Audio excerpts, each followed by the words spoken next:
is defined as a temporary endeavor undertaken to create a unique product, service, or result, and that a project has a beginning, middle, and end. The project has phases which has to do with defining initiation, planning, execution, monitoring, and controlling, and project closure, and many others. Thank you. Okay, that's good. Thank you. Fianana, please, let's hear from you.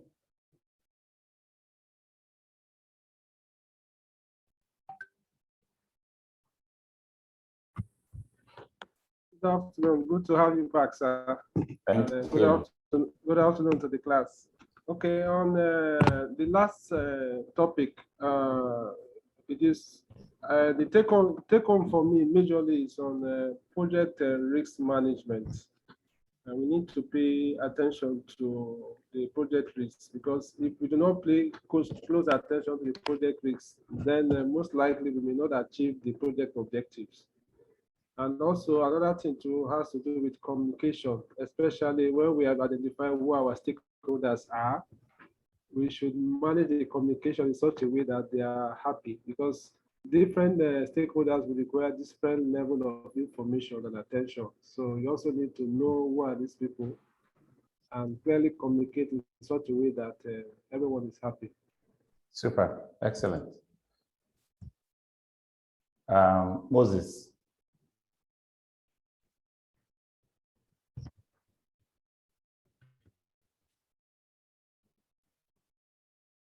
Moses, you're muted. Kindly unmute. Good afternoon, all. Good afternoon. Yes, my take home from the last class has to do with the project management processes, which falls into several groups. The planning. I want to re-emphasize on the planning, because a lot has to do with the planning, and the facility manager has to be involved in planning a project from the onset. Why? Because he interacts primarily with the users of the building. So he understands the feel of the users, their particular needs in a building. For instance, I'll give a very practical example. One of the buildings where I've managed before, the access way that was made for users to go and enter their token into their energy meters, the room wasn't big enough. You discover that there's a window there, and then it was very easy for someone to get there, and it was not even properly lit. There's no provision for lighting there, and it's where they have to interact with electricity. It was somewhere where a window opens into, and then someone can enjoy himself. So, yeah. But with a facility manager on the planning stage, he can be able to identify such that he can be able to tell other building professionals that this place there's a risk of the client or the building occupant being injured if these precautions are not taken for such kind of corners. Okay. So that's where planning comes into play in a project management processes. Thank you. Thank you so much. That's very good, Moses. Victor, let's hear from you. Good afternoon, everyone. My take home for yesterday was under the project barriers, especially the poor management. And I had major, let me say, like almost 3 takeaways from that. Yeah. There is also when he said they ensure that you don't do the following: customer expectation not being met. I actually documented all those ones, because if the expectation of the customer isn't met, then your project, I don't think you're actually in line with what you're supposed to do. And that doesn't show that you are proactive. I normally use that word a lot. Super, thank you so much, that's good. Exceeding the project time, you must define the time. You also have to follow up with the time you define. Okay. All right. Thank you. That was good. Tosin, how are you doing?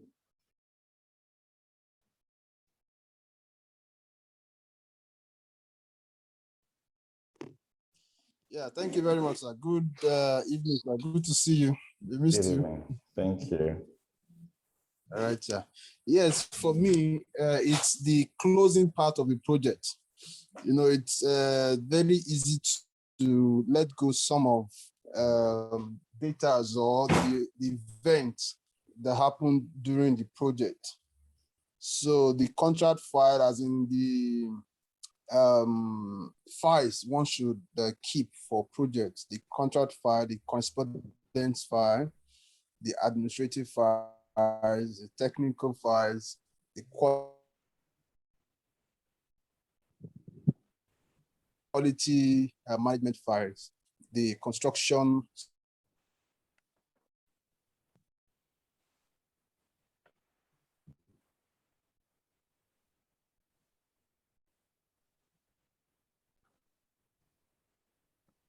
Tosin, seems your You know, audio. I got that very can be used as reference. And so Okay, you made your point already, no problem. Thank you, Tosin. Let's hear from Francis. Francis, you seem to be up and about at school time. Sorry, sir. Good afternoon, sir. The traffic is so much. I just got to my bus stop, so I'm rushing home so that I can settle down for the class. You can But stay I'm muted just trying for to now. listen so that I don't miss anything. Okay, that's fine. You can stay muted for now. Ibrahim, give us your takeaway.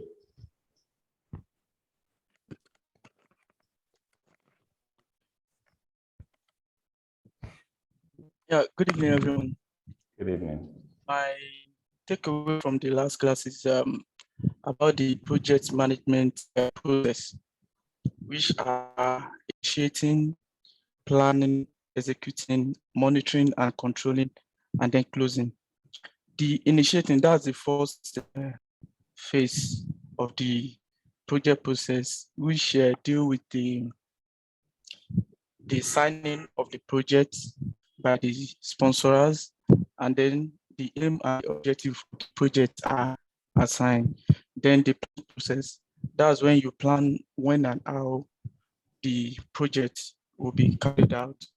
Then the executing, that's the process where the project started, all the planning and everything will be executed. Then the monitoring and the controlling, that's where you need to checkmate if everything that has been planned is follow and quality of the project. And closing, that's when you hand over the project, you test, and then the commissioning. Yeah. So that's my take from the last class. That's fantastic. Thank you. Chimeze. Yes, good evening, everyone. Good evening. Yes, my takeaway from the last class was knowing that projects are not like the usual routine maintenance that we do, and that projects are defined. And in defining the project, you must know why you are setting up the project or why you are going into the project. You must know when the project is supposed to commence. And also you must know who are those involved, who are those you have to bring on board and carry out in executing the project.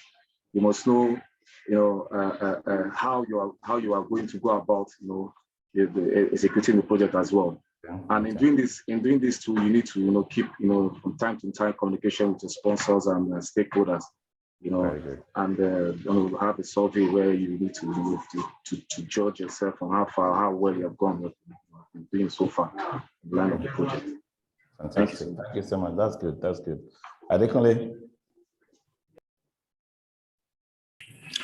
Good evening, sir. Good evening. Yeah, so the lesson learned from the last class is to always document past mistakes on the project so as to prevent repetition of same mistakes in future projects. Yes, sir. Very good. Thank you so much. That was good. Who hasn't spoken now? Gift, can we hear from you?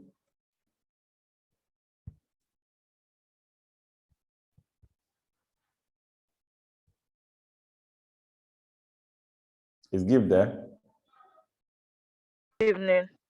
Good evening. Good evening. Yes, good evening. Go ahead. Okay. Adding to what every other person has said. Well, my take home for that for the last class is on project manager, like defining the objective of the project. That is actually what I took home for that particular day, aside from what every other person has said. That's fine. That's fine. Thank you. Thank you. Kingsley.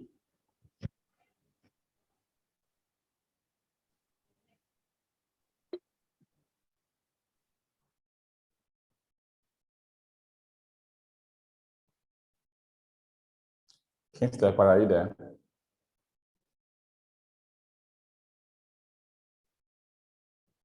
The Kingsley drop off. No, he's still there. You're muted. We're not hearing anything if you're trying to speak to the class. Toby Loba, please, let's hear from you.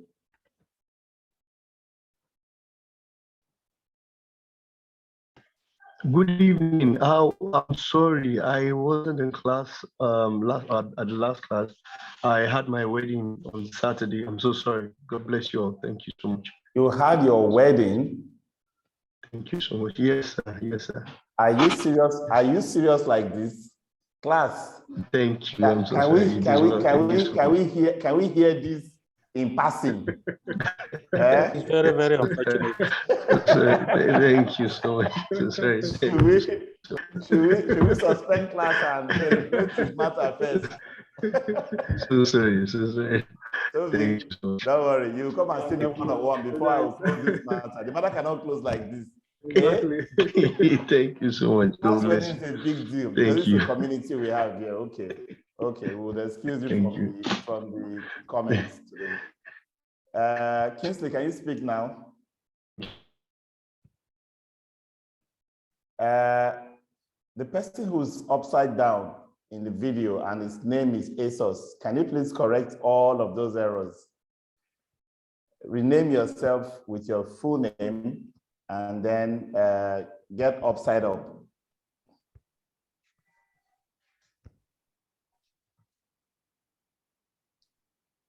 Okay, can I go on? Kingsley, yes, go on. Okay, good evening, sir. Good evening, all. Now, my take on from the last class is just as facility managers, we are being informed or reminded again that we should ensure that the project triangle, which talks about the scope, the time, and costs, putting into consideration the quality. These factors, they need to be documented and signed by the client to avoid issues of conflict as the project proceeds. It also reminds us as facility managers that we must be an excellent communicator. That's true. To avoid any misunderstanding. So once this, once these factors have been documented, it helps us as facility managers to understand the client's expectation, the client's budget, the client's timeline, the client's procedures and process, amongst other things, at the initiation stage of the project before it gets to the closing aspect of the project. I think that's very good. That's good. You see the end from the beginning. That's good. Let's hear from Emmanuel Eguaba. Eguaba, yes. I think I'm going to start to pronounce the names. I'll write down the pronunciations one by one. You got it this time. I got it this time, right? Yeah. Thank you. All right. All right. So what I got from the last class was basically, I don't know if everybody can hear me. Good evening. Yes. Go ahead. What I got from the class of project management was understanding the need to plan properly to avoid things like scope creep. That's basically changing of the deliverables when the project is ongoing, because that's something I've encountered, and it tends to affect your budget. Because when you start a job, because of lack of planning, lack of carrying the stakeholders along, your projects need to actually carry out the project, and that's a problem. So that understanding of why it is necessary to plan properly is what actually might take away from the class. And also the ability to connect the need for project management, because I was always wondering why the need to understand project management. So the last class actually gave me the why the project management knowledge was necessary as a facility manager. So that was good. That's very good. Thank you so much.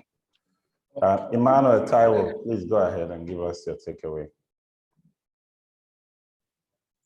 Good evening, sir. Good evening. Okay, my take on my last class for project management. So, as a project manager, as a facility project manager, I was able to manage conflicts within the project.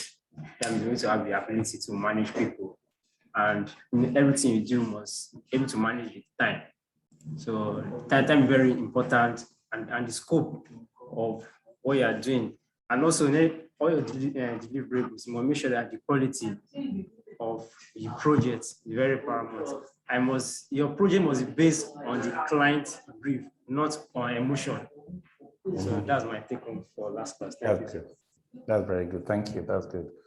Michael, you were in class, right? I missed a large part of the class. Okay. But I still I have my take on some aspect of it, and especially the aspect relating to the project commissioning and handover. It's quite important for every facility manager to be very bold when it comes to this area, because a lot of times you have situations where people try to hoodwink facilities managers and hand over substandard projects. Yeah. So it's important, like one person said earlier, for the facility manager to know every aspect of the project, so that when the handover time comes, commissioning, the project commissioning and handover, you will readily ascertain where there are flaws. There's no law against having snags during a project. So identify them and ensure no one forces or maybe blackmails one to sign off on a substandard project. It's quite important. I'm so annoyed with myself for missing that class. However, I got the video. I'll go through it. So it's really important that a facility manager be bold when it comes to taking over project, knowing fully well that anything beyond going forward from handing over is going to be the FM's responsibility. It's your baby going forward. Thank you. That's good. That's good. Thank you. Daniel, have you spoken? No, I've not spoken. I just came in. Good afternoon. Good afternoon. Let's hear from you then. Okay then. Well, I was actually intrigued by the concept of milestones. Not that I didn't know about it before, but the way you explained it as being a tool for you to actually put as a tool for control, so to say. Yeah. So that you're able to ensure and to monitor the progress of your project from inception, especially in regards to qualities, and then probably about the payment of the contractors, such that at each milestone, it determines exactly what has been achieved, and then how you want to move on, going on to the next aspects of your project as we go. And then lastly, when he said that at the end of every project, there is the need to take up the lesson learned, to document the lessons learned, such that you're able to build up on your experiences, knowledge, and whatever it is that has happened against future projects. So I think, particularly for facility managers, that is a very, very important key to us, because, like they said, we have so much projects that are unique and happen at different times. So whatever lessons you pick at different times, especially if it is things that happen anytime in the nearest future, you're able to learn and know where to put your priorities. Excellent, excellent. Thank you so much. Let's hear from Christian. Christian Amos, can you speak to us?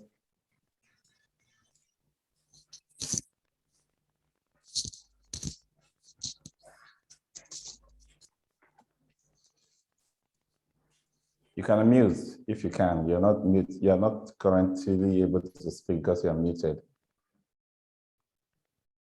Is Christian there? Emeka Annie. I'm not sure I've heard your voice in this class, have I?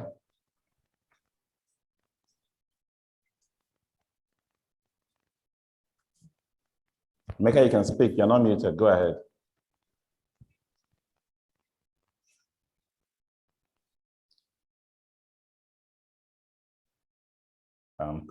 Could that be internet for both of them? Oluwayemisi, please go ahead. Let's hear from you. Your takeaway from the last class.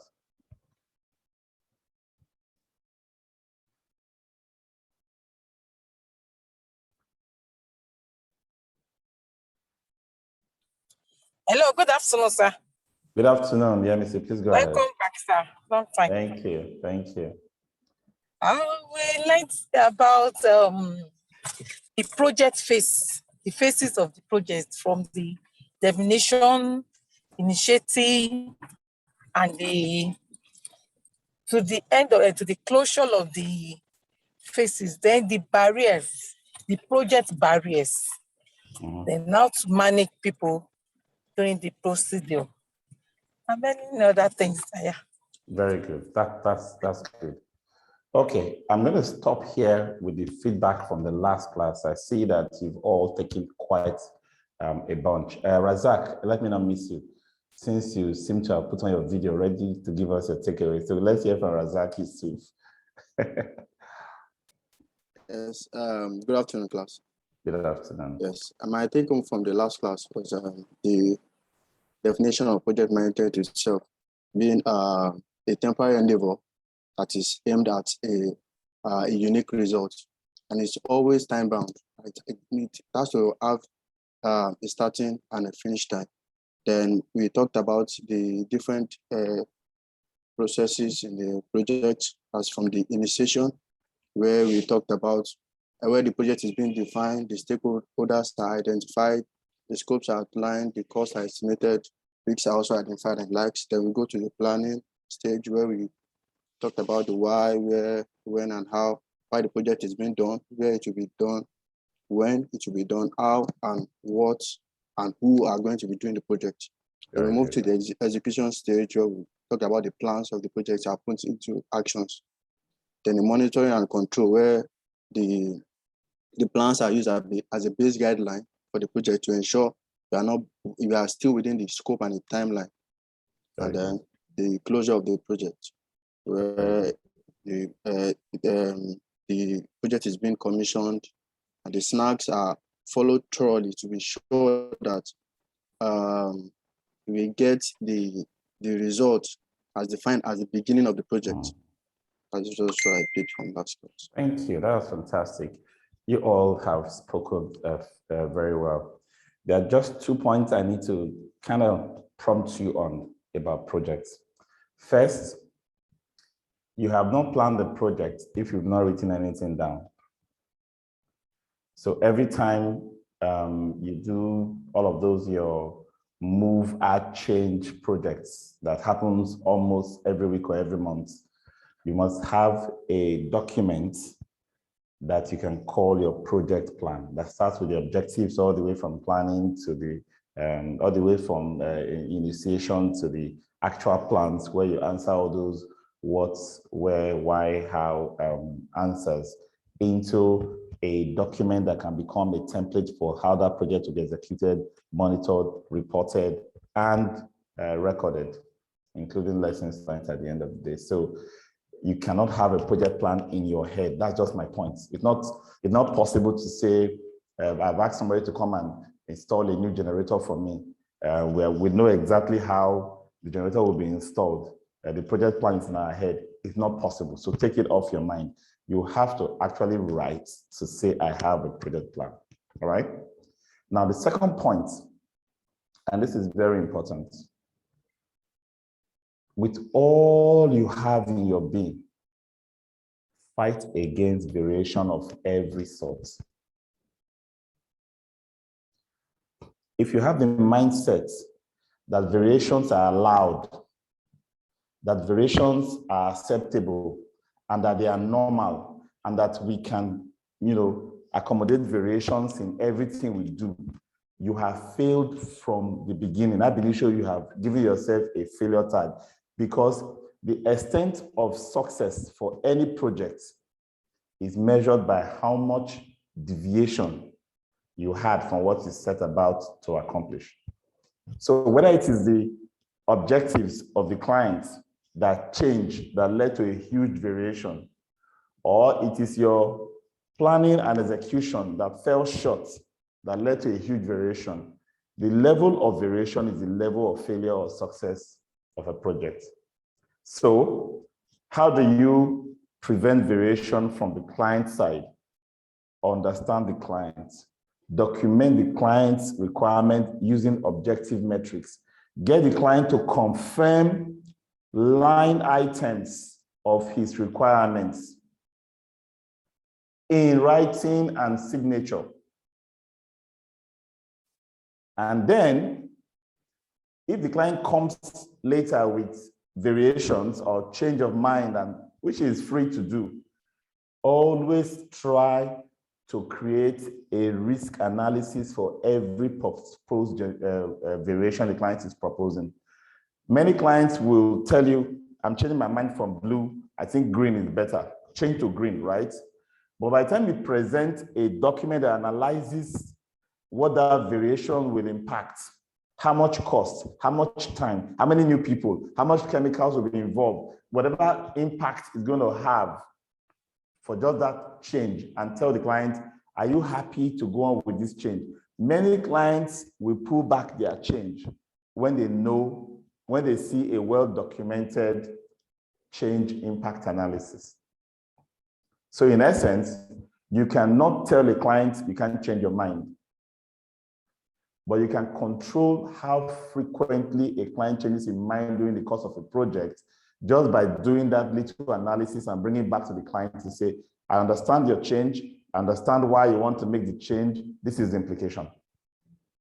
If you do that every time, your change from the client side will drop. Instead of doing 5 changes, you'll probably come with only 1 throughout the project. So you can control that. Secondly, all the things that you need to implement in the project, when we say planning the project, planning is the normal thing. You do your normal plan. I will do this.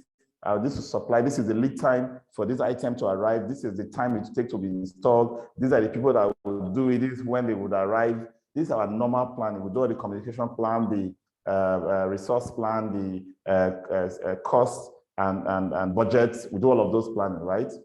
Now, after you have done the normal plan, you now need to create your risk plan. Your risk plan is a plan that questions everything in the normal plan and asks the question, what can go wrong? If this one I've planned that looks so obvious that it will happen this way, what if it doesn't? What if the guy doesn't show up as he promised? What if this material does not arrive at this time? What if this power is not available for this work to be done? What if that? Just by asking what if, and putting some answers down, you are controlling variation further in your execution. So when I tell you that variation is the determinant of your success or failure in your project, it is actually the final judgment of how well you did. Variation in time, variation in scope, variation in amount, in cost of a project, all tied to the quality of the project. And that's where I want to lead us into today's class with. We are looking at quality management, quality in facility management. I'm going to share my screen now and take you through this topic for today.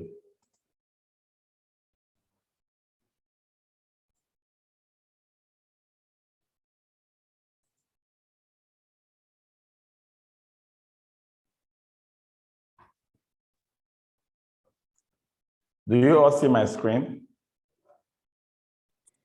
Yes. Yes. Yes, sir. Yes, we can see. Yes, sir. Yes, we can see the screen. Okay, we need to quickly clear something. We need to quickly clear something about the class before we continue. We cannot have your name as your phone's name. I'm going to remove it from class. Two of you. One person is entered as ASOS, another person has entered as iPhone. We cannot have that in this class. If your name is ASOS, kindly rename yourself now. Barakat. Barakat. Yes, sir. You know who this ASOS is? Oh, no, sir. I'm trying to confirm. Okay, so I'm going to take him out of the class. We cannot have that. Can you see the person before I remove him? No, no, sir. Okay, because he's not responding to us at all. I wonder whether he's in this class. So he's out of there. And then I saw another person come in as iPhone. I hope that person has changed his name already. That's Madam Thierry. Yes. Okay, Madam Cherry, I saw her name before now. I saw Madam Cherry's. Madam Cherry, your name is showing as iPhone Cherry. If you can just change it to Cherry, that would be fine. You take out the All right, iPhone. I'm sorry, Mr. Paul. I was having problems coming in and out, so I'm just trying to use my phone. I'll change my name. I'm sorry about that. I had problems No with problem. the laptop. Yeah. That's fine. Thank you. Welcome to class. All right. So we have to maintain the integrity of this program. We cannot have people we don't know in the class. Okay. Thank you so much for that. All right.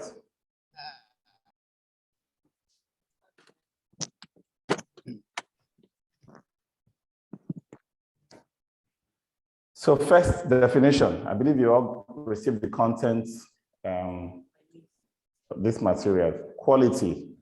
The process of confirming customer expectations, establishing performance standards and metrics based on those expectations, measuring the degree to which current products and services meet the standards and metrics, and identifying and implementing improvements to satisfy the standards and metrics.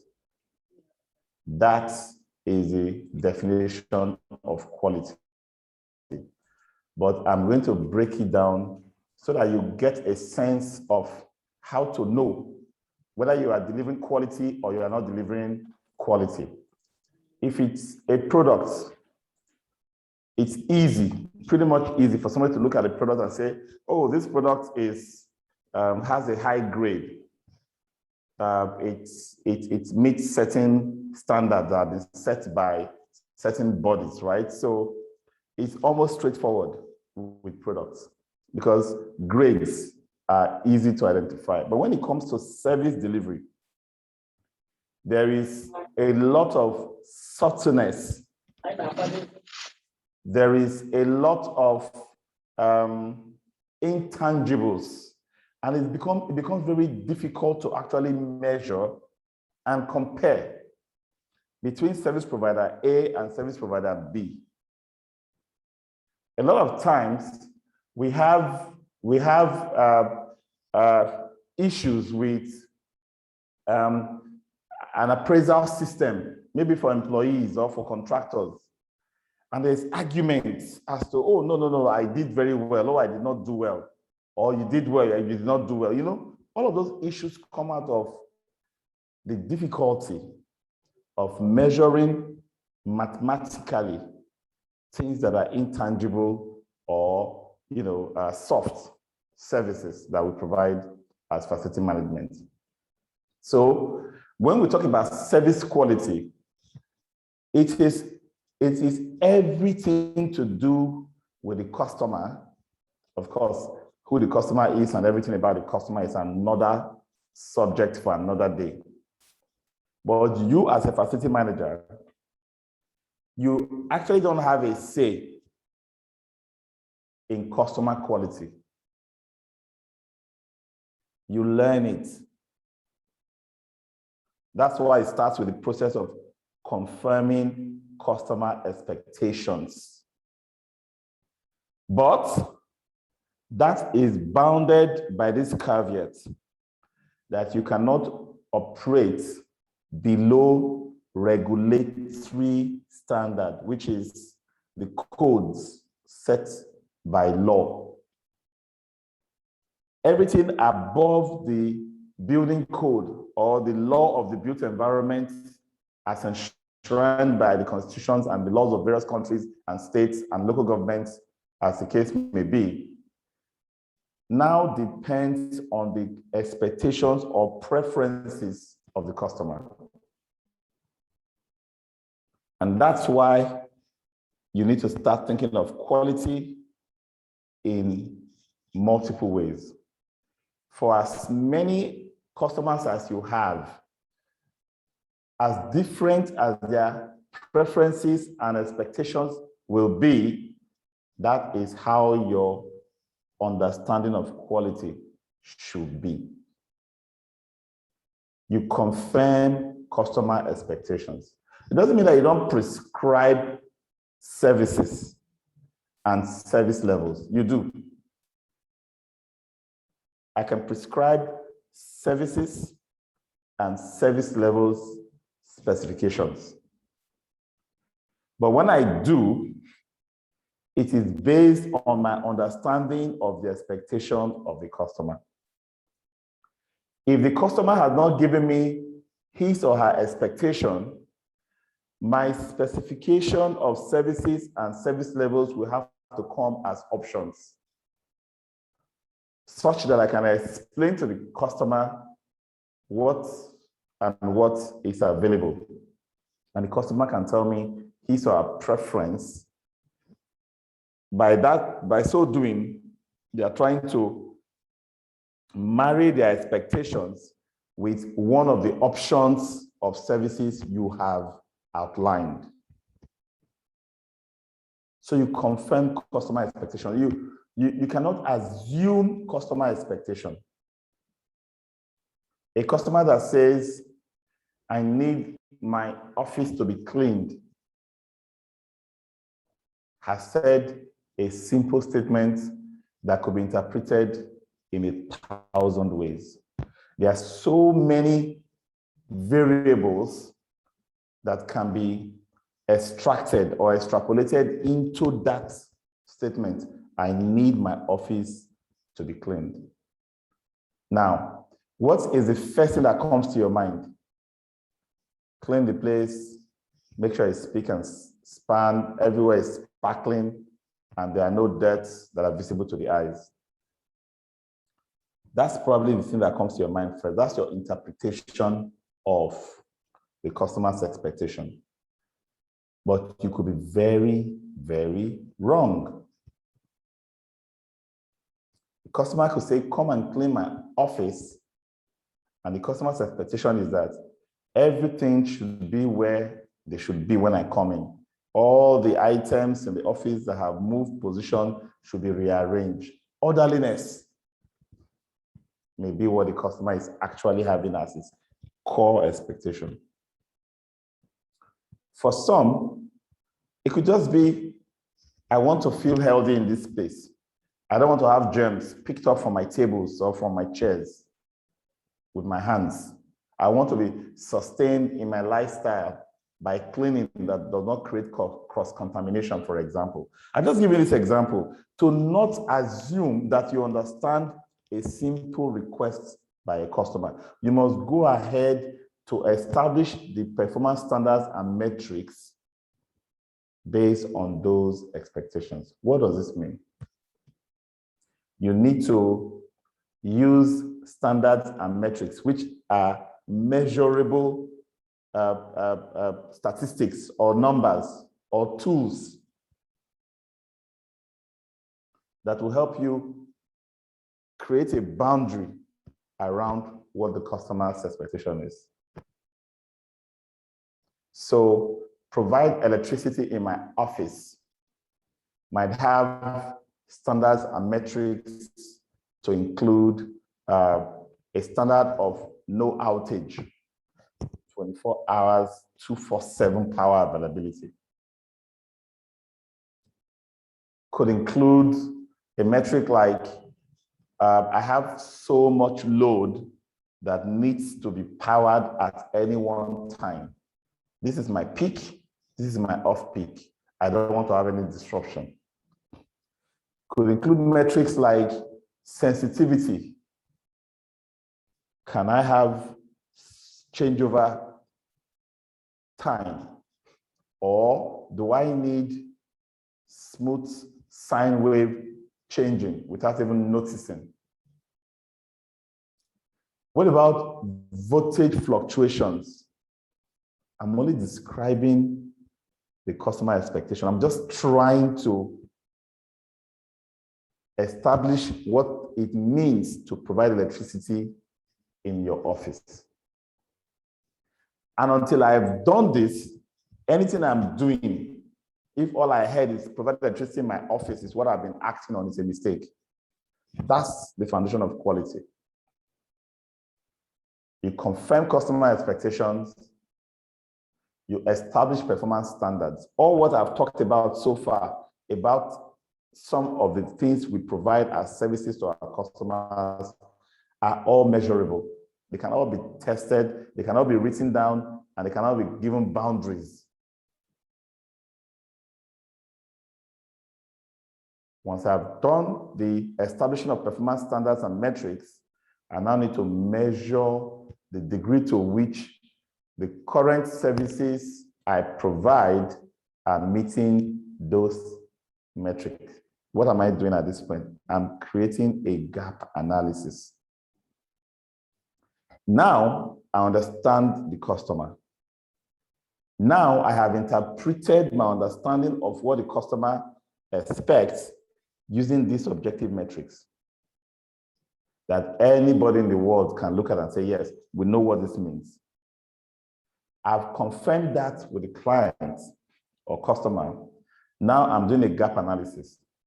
How do I meet those expectations now that has been clearly interpreted in objective terms? So that's really what I'm doing. Measuring the degree to which current products and services meet the standards and metrics. And then, because I now have this gap analysis done, I can now identify and then implement improvements to satisfy the standards and metrics.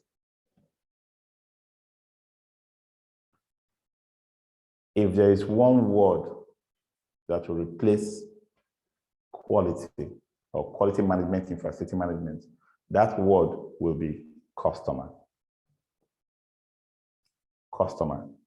Everything about the customer. Before I start thinking of how good I am in what I do, before I start thinking of what I will deliver, I must first spend time understanding and documenting my interpretation of the customer's expectation. And then it is that focus that leads me to start tapping into my expertise, more research, getting more resources. Whatever I'm doing at this time is because I know exactly what the customer wants. I know what I need to do. I know whether I can do it now or not. So in essence, I can scope the work using that gap analysis. So by the time I start delivering on the service, I have already closed the gap in terms of what I know and what I can do, because the only thing that's in my mind and my focus is satisfying the customer. That is why when we say, what does quality mean in facility management? Virtually all customers will have different preferences. In one of our earlier classes, we talked a little bit about this. One customer's preference may just be, I don't care, you have to figure out all the issues.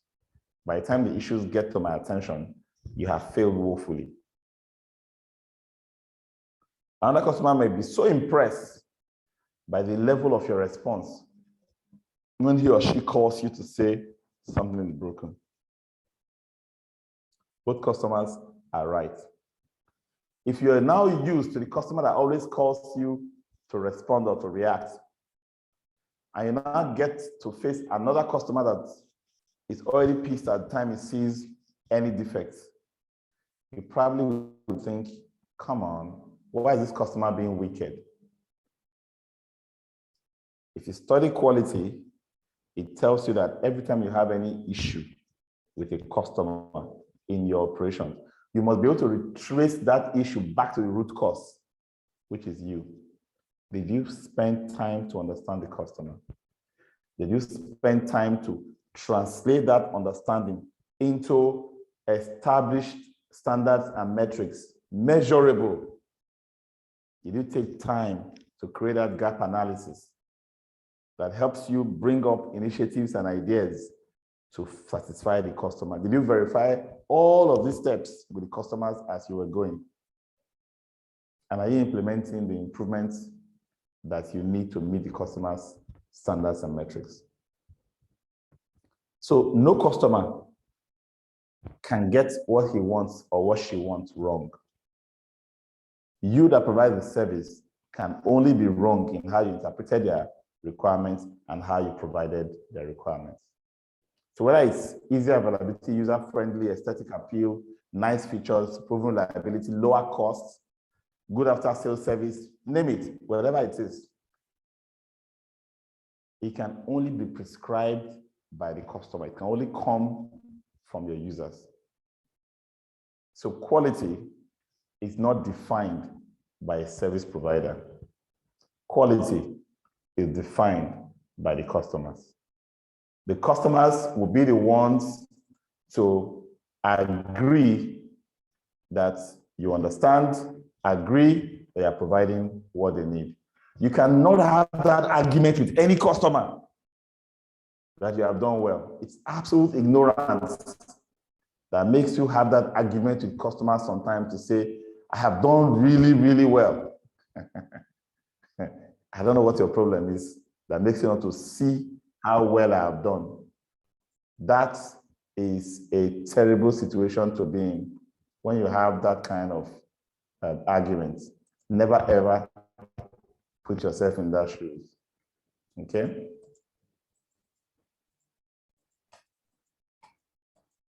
So how do you perceive that there is quality in your work? Visually clean, well-maintained buildings, a healthy balance sheet. You know, one of the quality features that we saw a while ago is cost. So when you start chastising your customers or despising them for wanting cheap things, for example, you're making a big mistake. Low cost is a quality consideration. The same way finish on time is a quality consideration.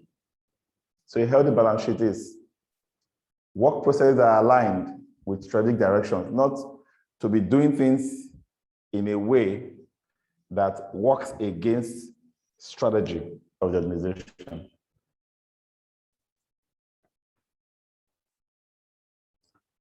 Work processes that deliver consistent and effective operational outcomes. Empowered and committed workforce is a huge quality expectation. Effective monitoring and auditing tools for assessing operational performance. IT infrastructure that is scalable, implementable, and fully supports the FM operation. And then compliance with building, safety, fire codes, and applicable legislation. All of these are what shows that you are implementing quality or that you are working in a high quality environment. You can have a very fine building and a bunch of people that don't complain. It doesn't mean that you're operating a high quality environment. Doesn't. Because if you're having issues understanding management and aligning your work with that of management, then of course that's not high quality. So we'll start with the foundation of quality, getting it right the first time. which means no rework, which means you pay attention to details so that your scoping is thorough and your risk planning is thorough, and therefore variation is minimized. Customer satisfaction, save money and save time, all are objectives and purposes of quality management. And then we'll talk about the customer being the one that defines quality. So the rights as defined by the customer, what, how, when, and where they need the services, they want you to work, is the highest level of quality. Then I gave you like a caveat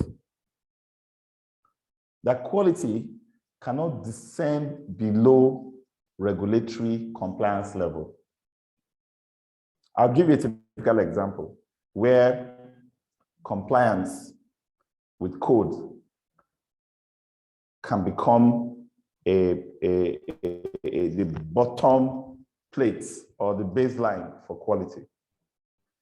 If a client tells you today, I don't want to be sitting down to use the toilet, I like a squatter arrangement because that's more efficient for emptying out my bowels.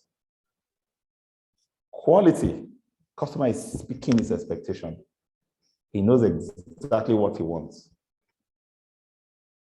You as the FM, you know that open defecation is against the law. The building code has prohibited all of those latrines and borrowed and dug out pits that people create some kind of slab on top and put a small hole with a small cock to be dropping it right into the mold. It's against the law everywhere in the country. You can't provide that. But that is the most common concept that comes to mind for squatting, isn't it? You can say, I accept, squatting works for you, you've defined that, but there must be a squatting system that we use a flush mechanism so that there's a water trap that blocks, you know, the entire link with the dump. So with that, you can meet the customer expectation. Customer defines what is right. And then you can meet the regulatory standards. The government decides what is right.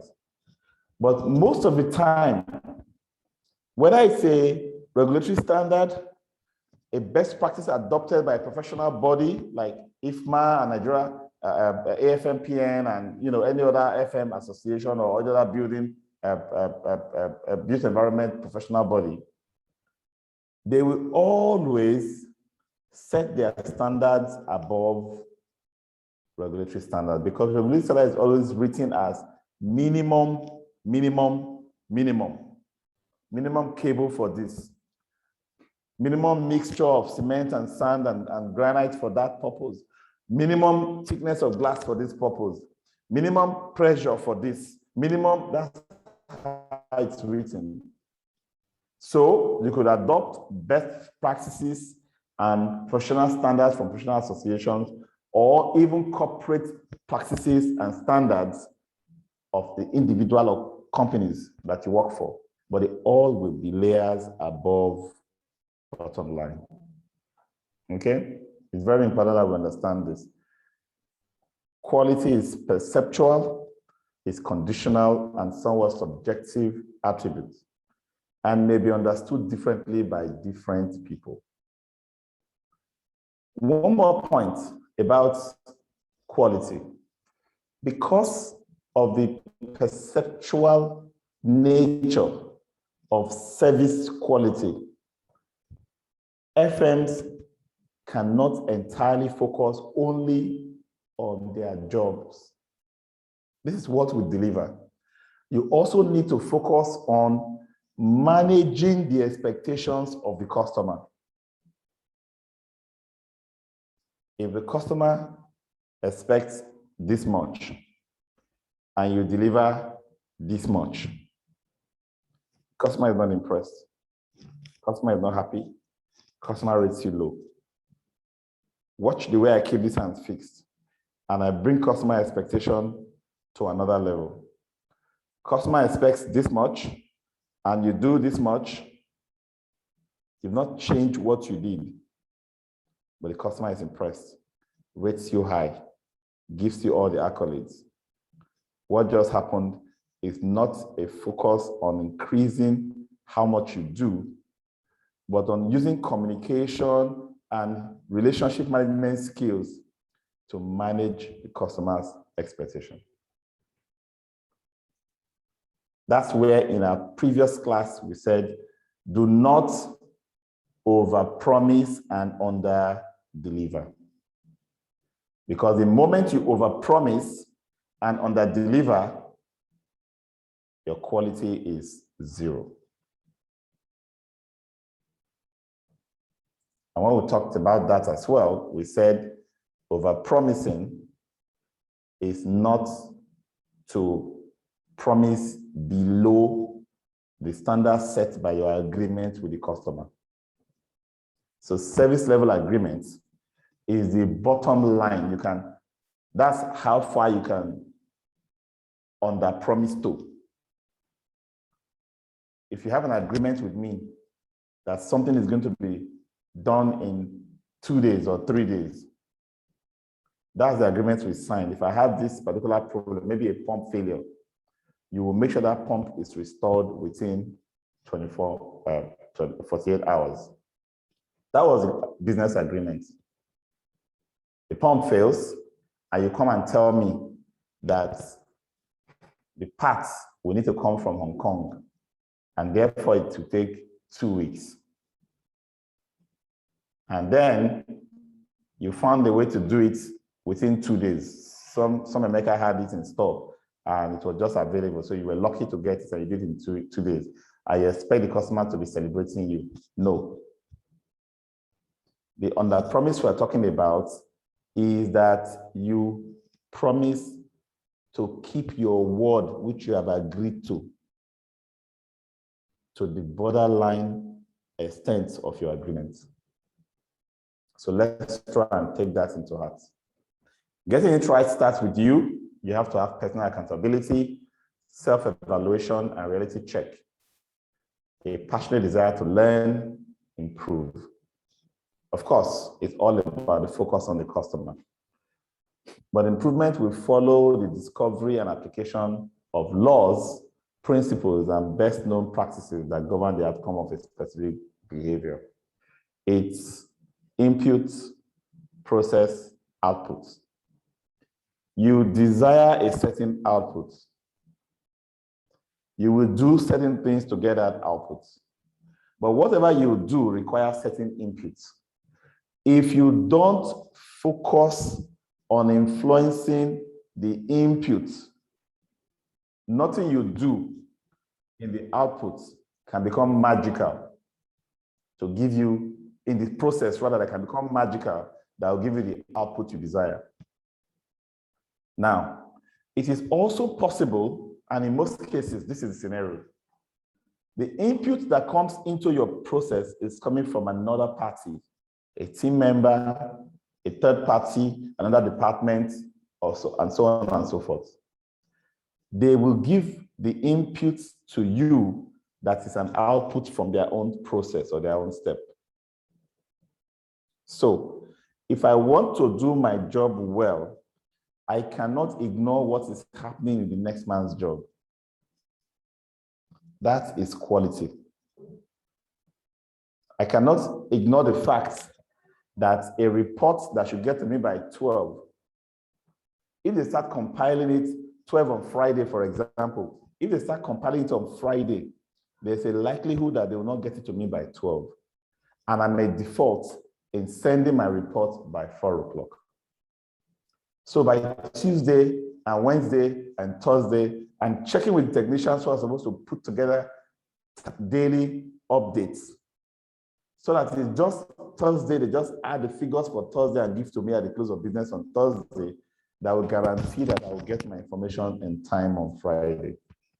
If I ignore that and say, those technicians, it is their job. If they don't get it to me, it is their business. They are the one that failed. I will fail and I will only have an excuse. Don't forget, no matter how valid the excuse you have for a service failure, no matter how many people you can blame it on, a failure will always be a failure. You can explain your failure as much as you can, but it doesn't change the facts. So by improving the input to a process, can you influence the outputs or results? And to sum all of this up, improvement is the result of painstaking preparation, documented goals and procedures, measured performance, and persistent learning. Some of the ways to get quality, imbibe quality, practice quality, is by standardizing tasks. When Mrs. Nkechi does the job, and when Mr. Paul comes to do the job, will there be consistent outputs? For there to be consistent outputs so that the customers can have consistent experience, Nkechi and Paul must use the same standard set of tasks and processes and procedures. You go to a restaurant and you ask which chef is in the kitchen. Why do you ask? Because there are particular chefs that cook in that kitchen that gives you what you want. If the chef is not there, or maybe the chef is there, but this particular chef is only good at something else, you say, oh no, you know what? I'll take something else, not what I came for. That is not very good quality. Good quality means that there is a standardized set of tasks for providing every item in that kitchen, called the recipe book. And every chef that works in that kitchen will follow the recipe book, no matter how smart they think they are or how innovative they are.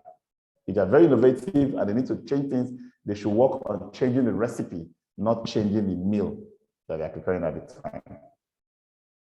So standardizing tasks will give rise to improved processes. To improve the performance of any activity, increase the frequency of feedback to those engaged in the activity. The more frequent the feedback, the better the result. Don't wait until things go bad before you start trying to fix it. Course correction is better when the angle of deviation is still the minimum, not when the angle of deviation has been allowed to widen. You want to now correct course. It is not that easy. And Thomas Monson said, when performance is measured, performance improves. When performance is measured and reported, the rate of improvement accelerates. What does this mean?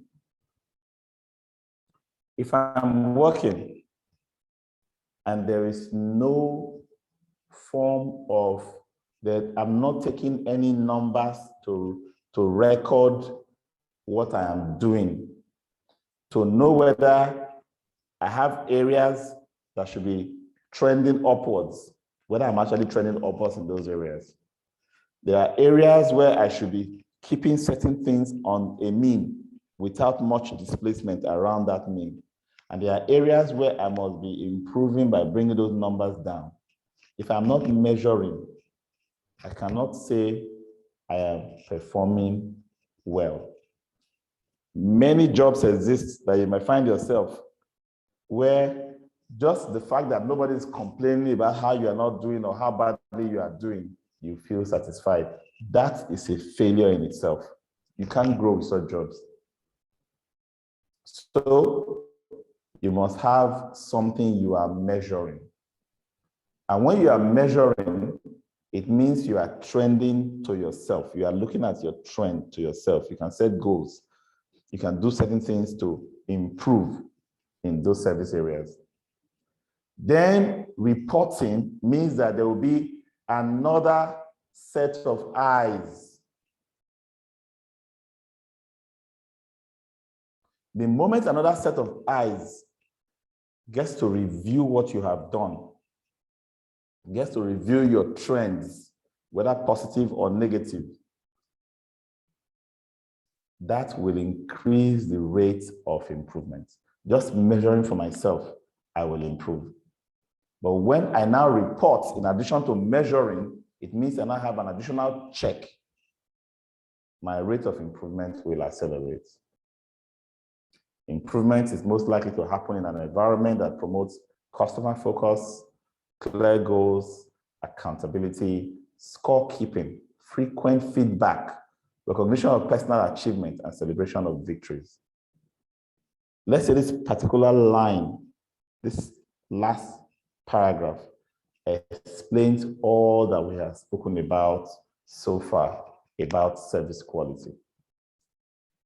Customer focus, clear goals, accountability, not blame sharing, scorekeeping, which is recording and reporting, feedback, exchange of information before things go out of hand, communication, and the recognition of personal achievements and celebration of victories, motivation.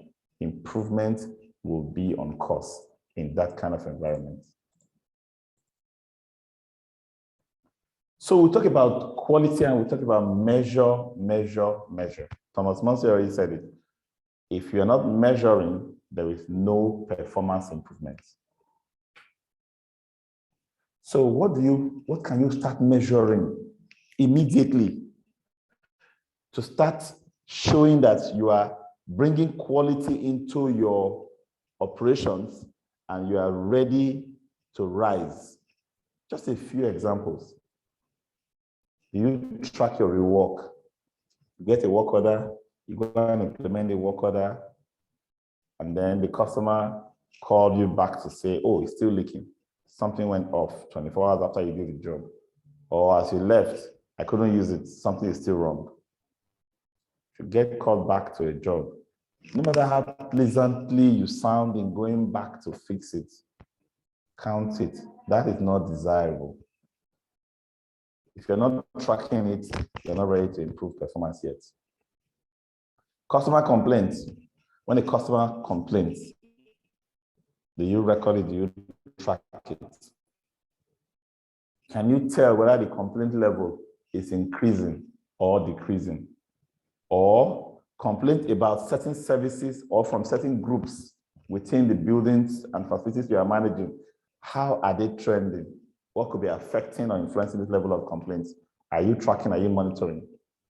What about recommendations? Where should recommendations trend towards? Upwards, of course, not downwards. Process efficiency. How smoothly are we now doing things? For example, how many minutes is it now taking us to service an AC? How about our turnaround time for approvals or lead time for supplies? Initiatives. Are we bringing in new initiatives? Are we doing things better and differently? Or are we stuck in the past, in the rut of how it's always done? When things break and we fix, and they break and we fix, do we record those instances so that we can get the mean time between failures, which is a critical metric for maintenance quality? Because all aspects of your service delivery as an FM needs to have objective metric with which you measure. Mean time between failures gives an indication of how reliable an equipment is that is being maintained. Your customer satisfaction index, of course, it should trend up because that's how you monitor what your customers perceive you as. And that, in truth, is your final judgment. When a customer perceives you as succeeding and being an excellent FM, that is the judgment the gods will even accept. You cannot argue against that. And that's the truth about FM. Employee job satisfaction levels and building users' productivity, complaints, absenteeism, missing from work, or not being able to show up, calling sick, and all kinds of issues.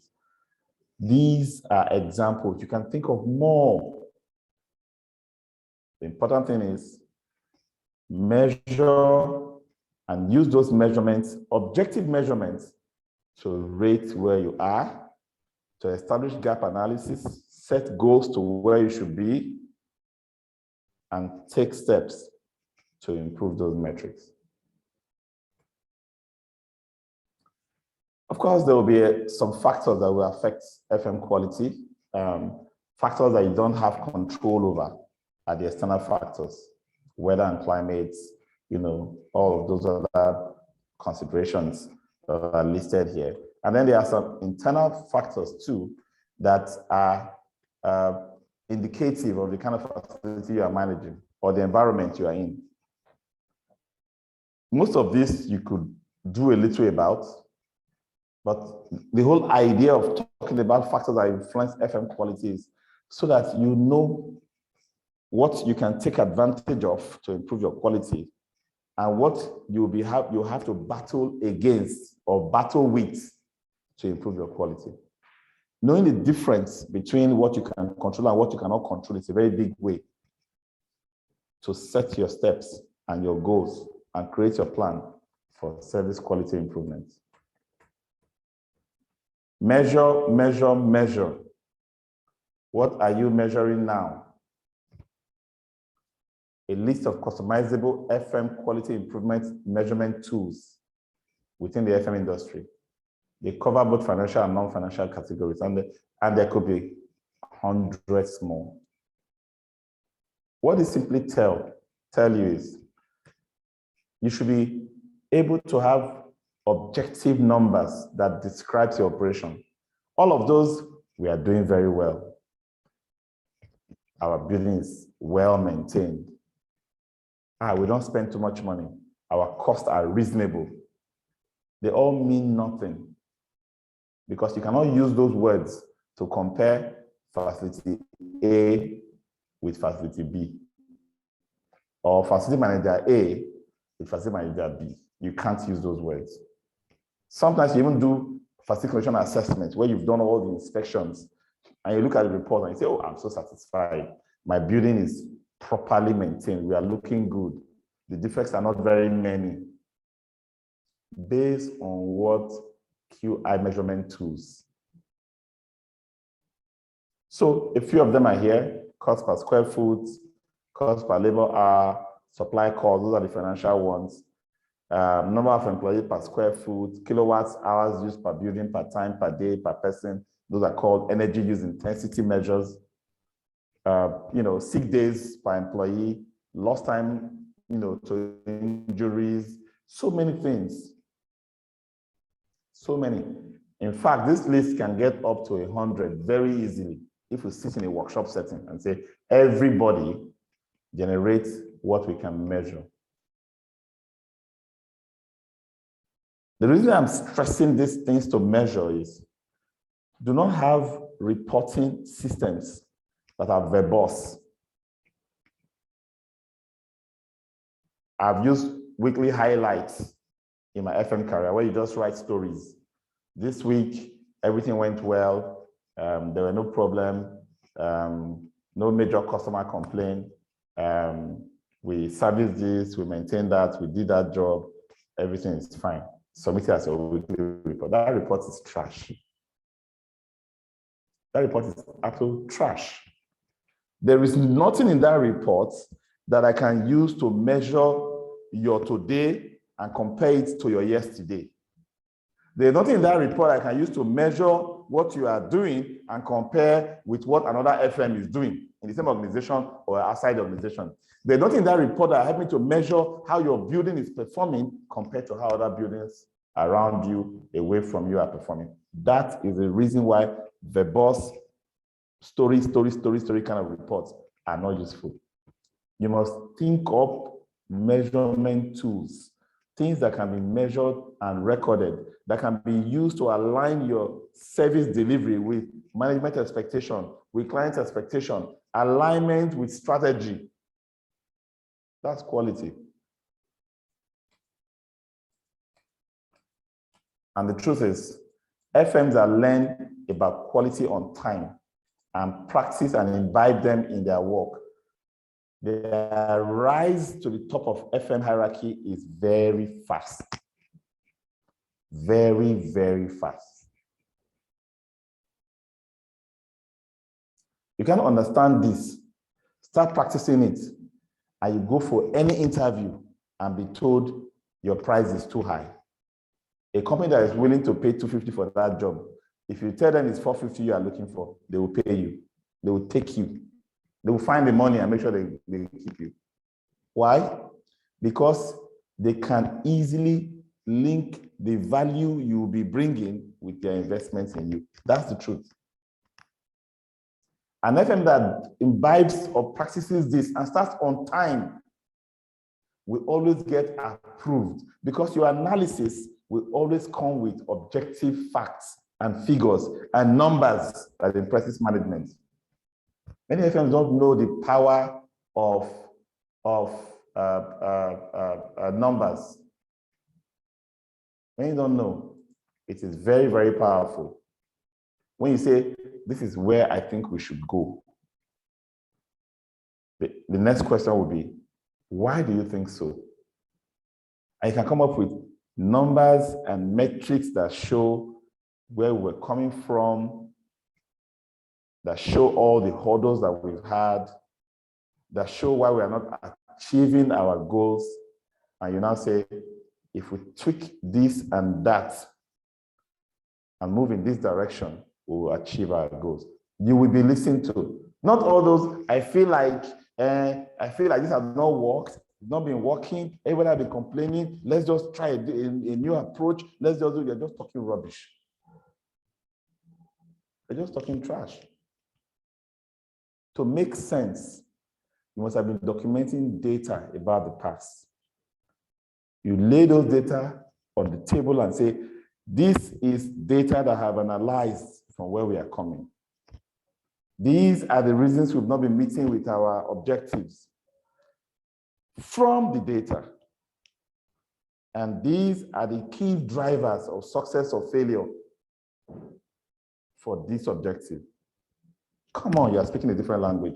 You are speaking the language that the management understands. You are speaking the language that the CEOs and the CFOs understand.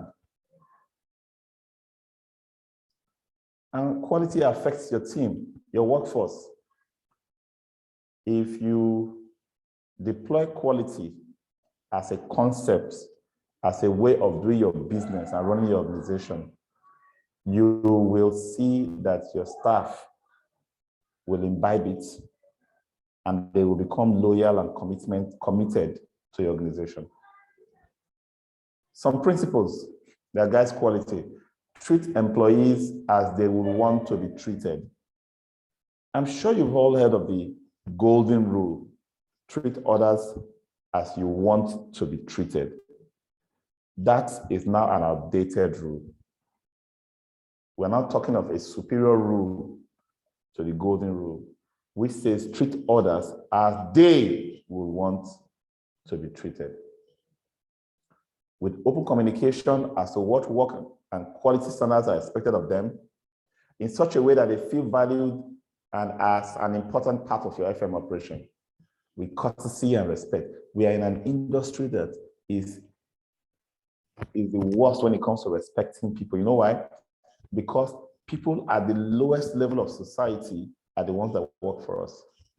Cleaners, security guards, technicians, people that go into sewers to come and clean things for us and pack our refuse, for example. We tend to look down on them. But they are the ones that are the geese that lays the golden eggs. They need respect. They are humans like us. Individuals whom you can give praise and feedback to. And that you should be respectful of enough, even when you want to give them correction. for bad behavior. Remember to value their feedback. Remember to value their feedback. There's a saying that if everybody around you, if you make them unable to speak to you, you will end up with people who don't have anything to say. The day you get stranded for ideas, after all the period you've been telling them, I know what I'm doing, just do what I tell you, for example, because you're not listening to anybody. The day you will now tell them, please tell me what you think, the kind of rubbish that will come out of their mouth. You know why? They have also shut down their brains since you didn't listen to them all along. When they now finally open their mouth to talk, even you said, just shut it up, don't open it again. So people that work in the FM operation, listen to them. They are the key to avoidance of accidents. They are the key to customer satisfaction. They are the key to all the things that will come to judge you, whether you are doing well or you are not doing well. Give them a living wage. I hear this all the time. And there's this talk about what's a living wage in the FM industry. Are you going to pay salaries that will not bring value to the organization? Difficult, isn't it? My own interpretation of this is package jobs, develop processes for jobs to be done so that the jobs can have value. You put a man to be opening the door, that's his job. There are 10 visitors in a day. He opens door 10 times. How much can you pay for opening the door for somebody once? What is the importance of that job? What is the value that job is giving to the organization? How much can the organization comfortably pay for door opening? Which can be done by the visitor himself, by the way. So when you pay such a person a small amount, the person says, I am not satisfied, it's too small to take care of my family. My needs are more than this. What do you get? A disgruntled, demotivated person opening doors, which further destroys your organization. So why don't you plan that job to have more and more items built into it, so this person can have a living job for a living wage, because you cannot separate the two. Give them the tools they need to do their job. Employ somebody and you don't give him a tool to do his job. It's as good as wasting the money you pay him as salary. Okay? Learn from your staff. As they're improving, you're also improving. That's how quality can be maintained. That's how they would translate that quality to your customers.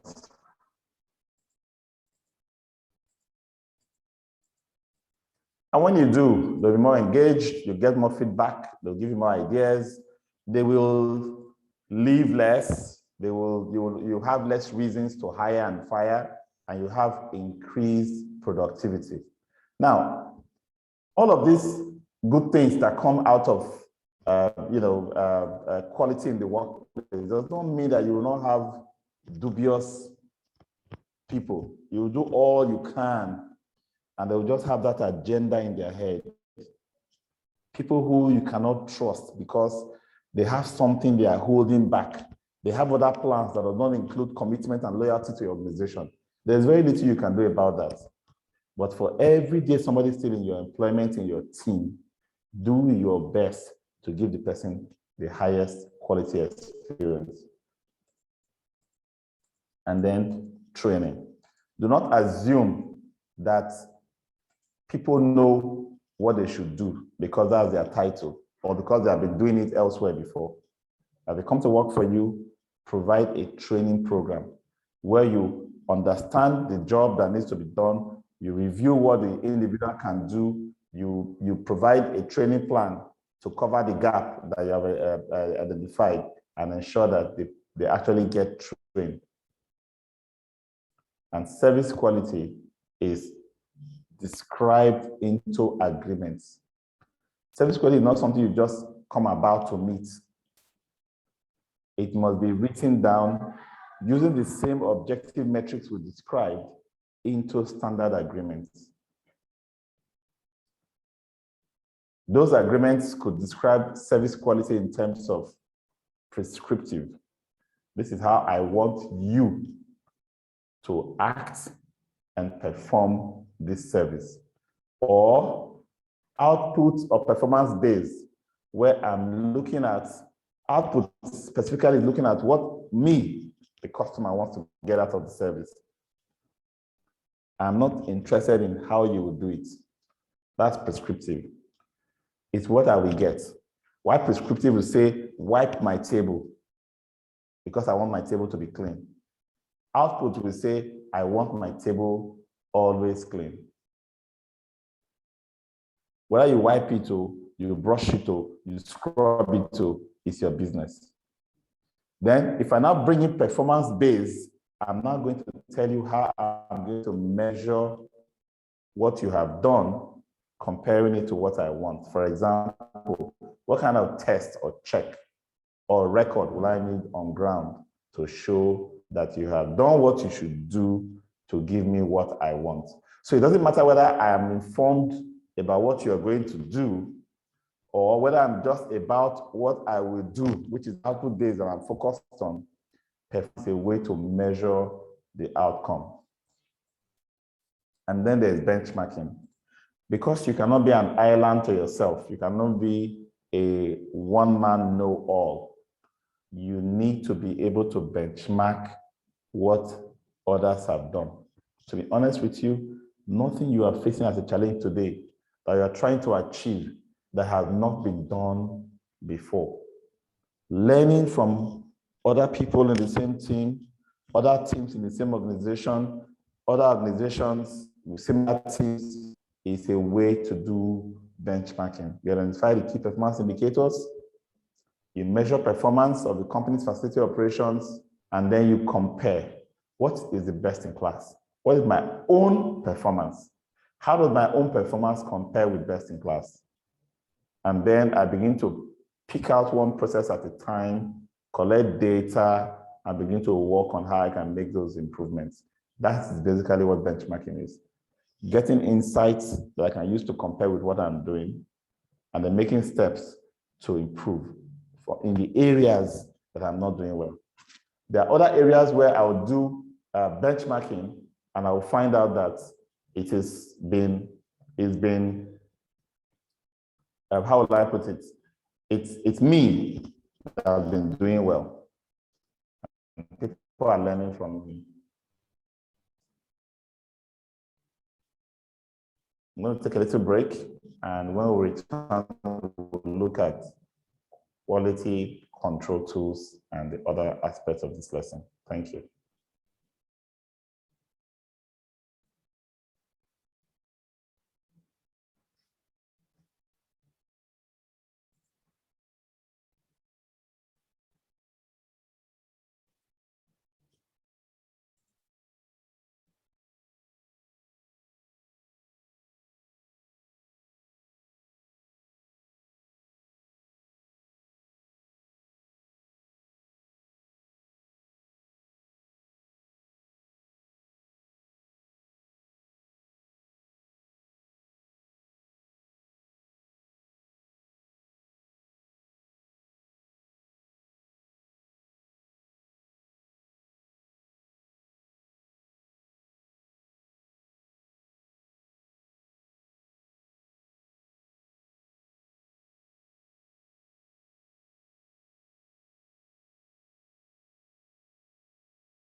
Yes.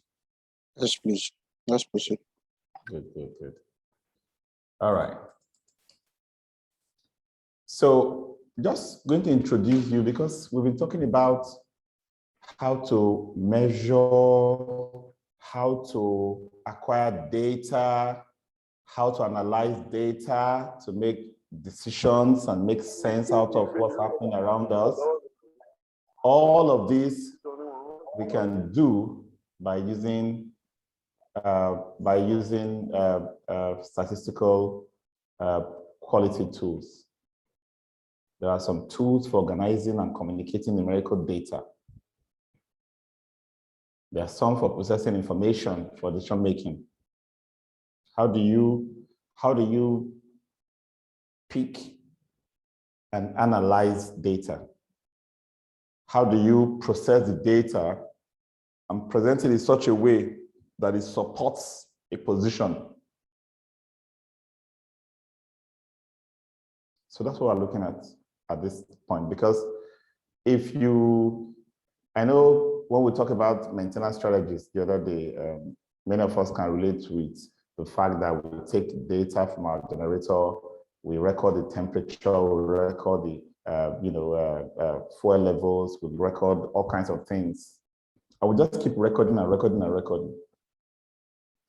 At what point have you thought about what that data that we have been recording would give or do for us? That's one.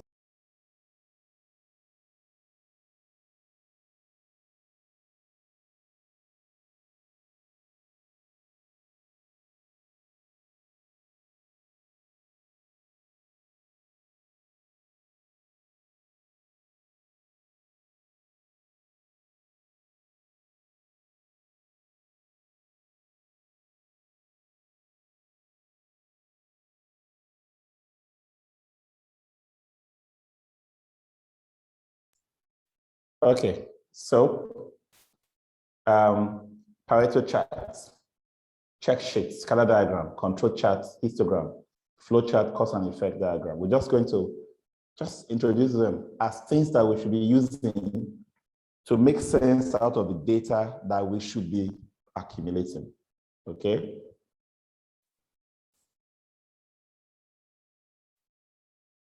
What does the histogram do? Help to present data grouped into ranges. What is the demographic, for example, of my workforce? Age range. How can I present that information to say we have more of this age compared to that age? You can think about many more applications of this tool when putting it into your reports, for example, when putting it into anything that you are doing.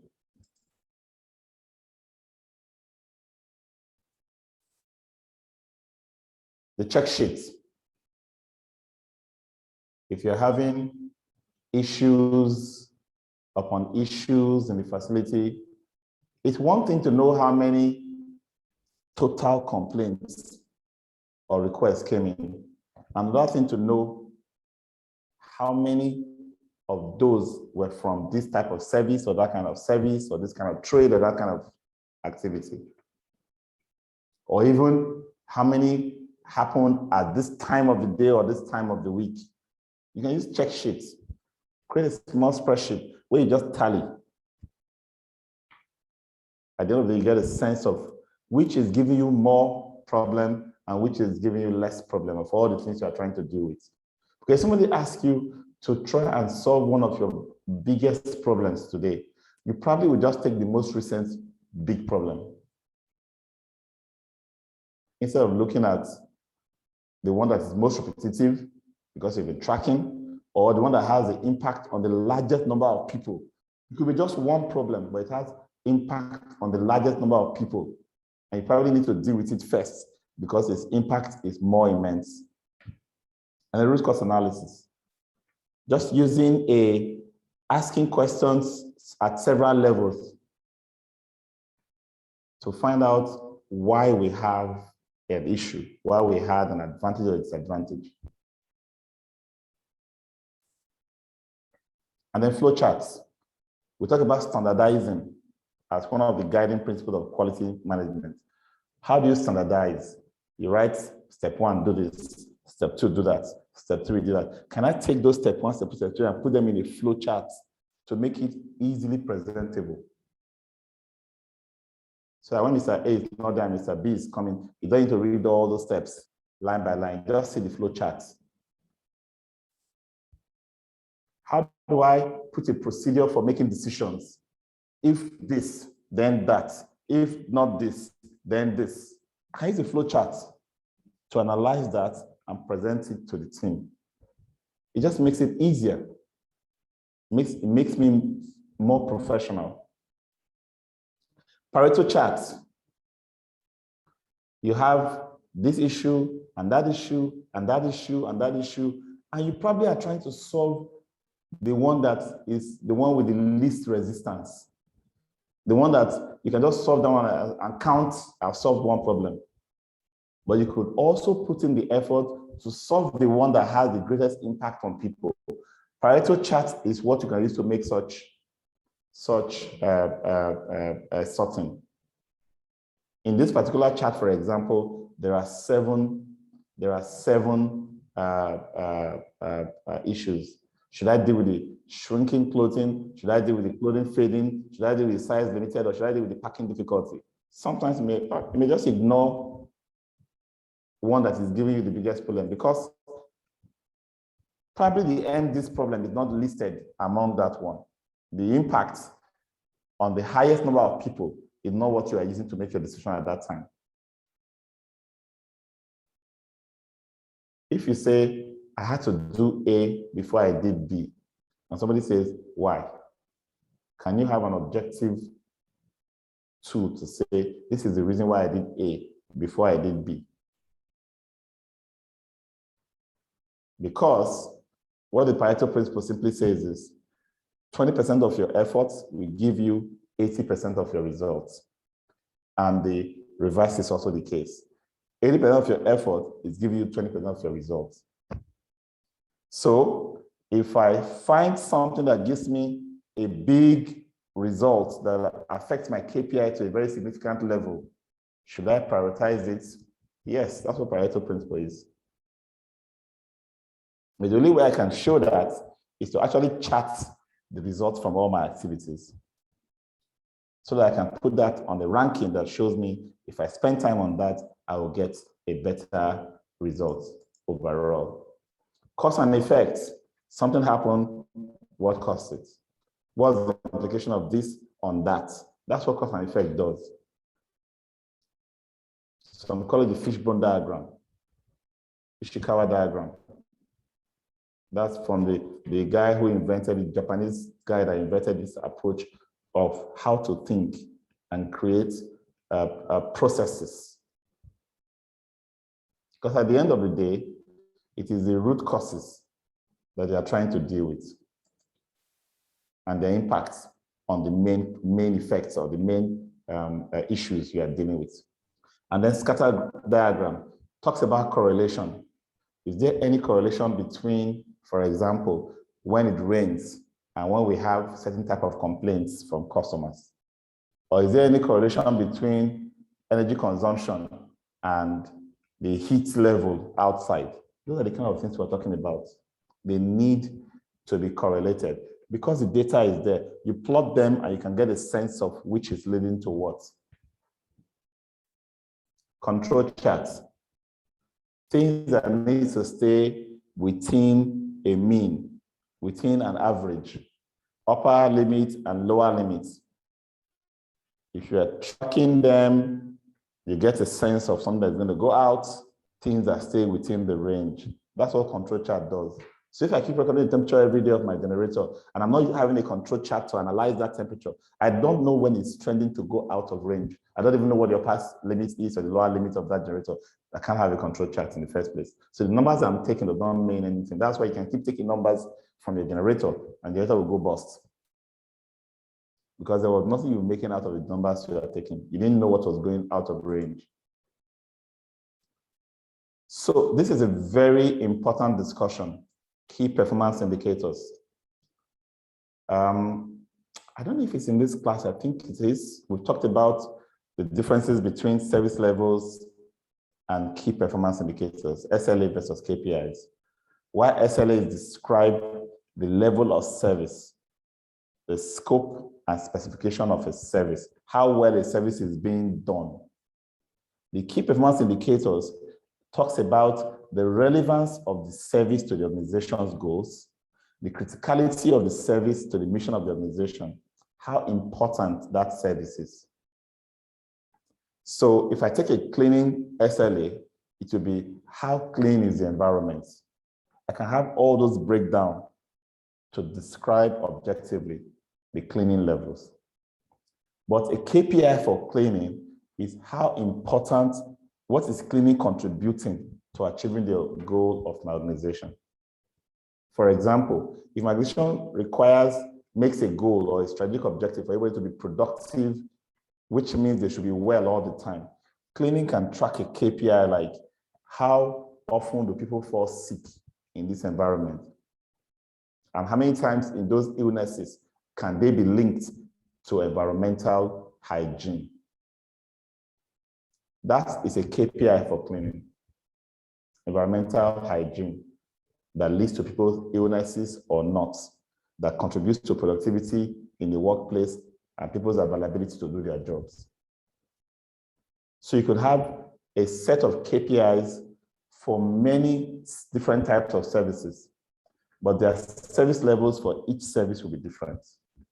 So if you look at these KPIs examples on the screen, profitability, operating expenses, customer satisfaction, customer retention, sustainability performance, employee recruitment effectiveness, employee absenteeism, turnover, workplace productivity. These are all high-level assessments, measurements of how important your services is to your organization. I'm going to end this class by looking at Toyota's 14 quality management principles. They are foundational principles for understanding and implementing quality. They will describe most of the things we have talked through in the course of this class in a summary, something you can easily frame up and let it be your guide as you think about quality.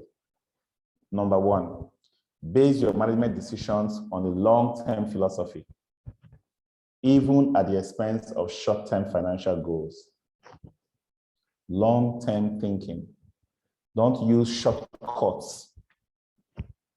Number two, create continuous process flow to bring problems to the surface. Avoid disjointed activities. Make it obvious how things should be done.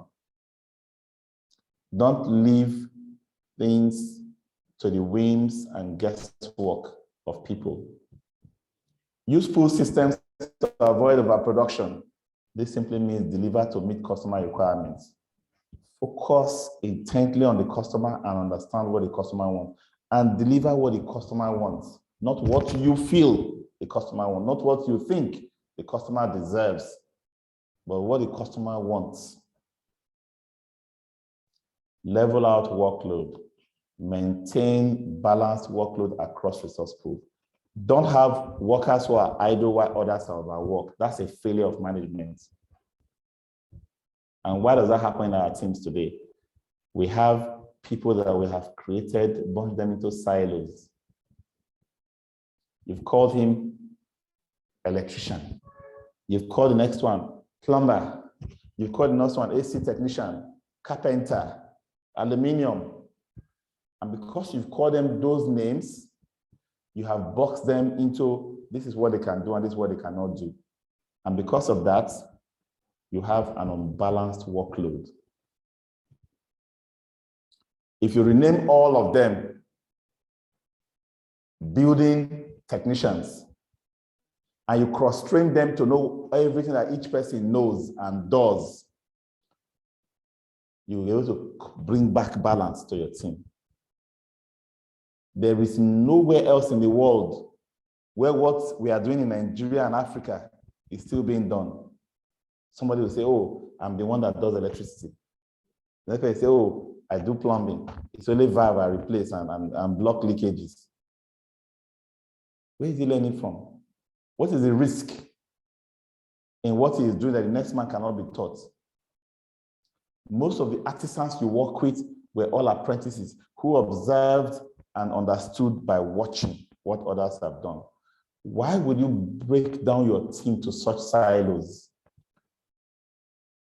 If you don't even have money to take all of them for cross-training where they all can learn together, just one 15-minute session every day. Let one person teach something. The next person teach something from his own area. Everybody will know what everybody knows in 200 days of such sessions. It doesn't take more than 15 minutes to show somebody how to install a socket. This is the red cable. This is the blue cable. This is the black cable. This is the green cable. This is what it means. This is how to screw it, how to unscrew it. This kind of sockets we have. These are different types of sockets. 15 minutes, that lesson is length. A valve, you want to change tap, for example, when the tap is leaking, this is the wrench. This is what the 1/8 means, 3/4 and 2/4 and whatever quarter we talk about. This is what the means. These are the samples of each one. This is how to turn it, and this is how to put a thread around the distance. 15 minutes, you've taught that lesson. With continuous practice, a plumber should be able to fix a light bulb, isolate something in the DB, work with the guy who is servicing AC to carry hoses and buckets and help with cleaning the ACs while the work is going and wash the filters. I don't see why we created all the silos. Break them down so you can have a balanced workload. Build a culture of stopping to fix problems to get quality right the first time. If your culture is, it's not my work, or see what they are doing, nonsense work, okay, let them continue. If that's the culture you have in your environment, your company will be going around in circles. A cleaner once told an electrician, okay, this is your socket where you just screw in there. It's not straight for eye. And the electrician said, how is that your business? Will you not just clean the floor and leave this place? I walked in and I said, it's our job to clean and leave, right? So you can get us to be doing rework over and over. And customer will be complaining and telling us we're not doing good work. Tell me exactly how you got the level of that socket. And the guy said, he just looked at it and he just balanced. I said, no. You can't even measure from the ground to get the level. You must transfer the level from a particular beacon point. One of the sockets that we have given the right level in the building, you transfer level from that one to all the other sockets to make sure that they're all at the same level. Not the finished floor level, because finished level can change because of sloping and other things in various rooms. I got up to teach that lesson because that is not our culture. Our culture should be, if somebody is doing something wrong and you see it, say it. Don't wait until it completely messed us all up before we not say it. Standardized tasks are the foundation for continuous improvement and employee empowerment. We talked about this before. Don't think that people will lose creativity because you're standardizing the task. Let them know that the standard task can also be improved. Those standards can also be improved. Use visual control so no problems are hidden. This is effective reporting to flag out of control situations. If your job does not require you to report, that job is useless. If the report that you report does not have any trend that tracks improvements from your past towards your future, that job is also useless because the report is trash. Use only reliable, thoroughly tested technology and supply chain partners that serve your people and processes. Your contractors, service providers, and workers must be committed. And to make them committed, you must share with them the vision of what you are trying to achieve. If they accept the vision, then they will do well. Grow leaders who thoroughly understand the work, live the philosophy, and teach it to others. Never, ever in your operations promote anybody that still is the only person that can do what he's doing. Nobody can do what he's doing. If he's on leave, that thing suffers. That person should remain there until you can kick him out. He can never be a leader if he cannot teach it to others. Develop exceptional people and team who follow your company's philosophy. Respect your extended network of partners and suppliers by challenging them to improve. We talked about respect during the lesson. Go and see for yourself to thoroughly understand the situation. The facility manager's job is an inspector's job. You can't be taking reports every day. Call you, you write. Call you, you write. Go and see. Seeing is even easier. There's technology, video call, video messages, live interaction with sites. Make decisions slowly by consensus, thoroughly understanding all options, and implement decisions rapidly. Spend time on creating options and understanding the options. Make a recommendation from those options, and once the recommendation is accepted, swiftly execute. Don't see a problem, jump into a solution. No. Spend time on planning the options for the solution. Become a learning organization through relentless reflection and continuous improvement. Your system should be the one that promotes continuous improvement, not the way we used to do it. That's my lesson for today. Your questions. You all know what to do with your assignments, assessments. I hope nobody's piling assessments and assignments over to the next class. Please submit them immediately the class is over, like today, okay? So let's hear your questions. Raise your hands and I will attend to you. I hope you've been taking notes so you can have good questions to ask.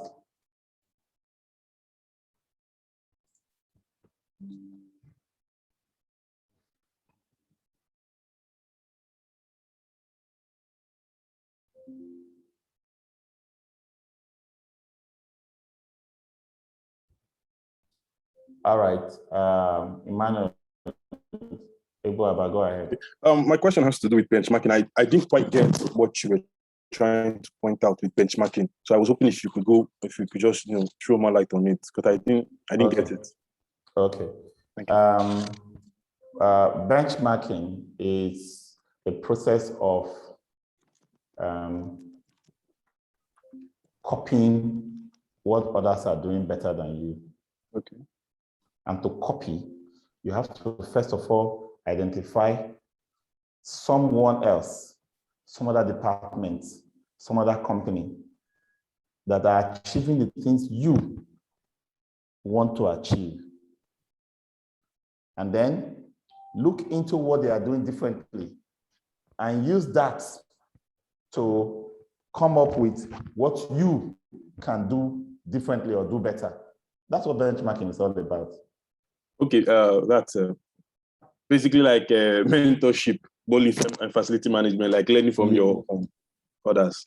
Exactly, but you are not just learning subjectively. You are learning by taking measurements, right? You are using metrics to do this comparison. So if somebody says is not spending too much, for example, and you feel you are spending too much, based on what did you decide you are spending too much? Some cost per square meters, or cost per person, cost per liter of water, cost per kilowatt hour, right? Okay. Right. So what are the metrics that person is having for his own cost per square meter, cost per kilowatt hours, cost per person, cost per liter produced? Are you getting what I'm saying? Okay. Then if his own metric is now better, then I now ask further how he's achieving that metric. But no subjective, it has to be objective. It has to be, things that can be measured and compared. Okay, if that's what you are saying, it means you are likely looking for people in the same industry as your company or as yourself. So what if you are in an industry where you are just on your own, or you are starting up a business where you don't have other people that have such data? How do you now proceed to using benchmarking? There are transferable benchmarks.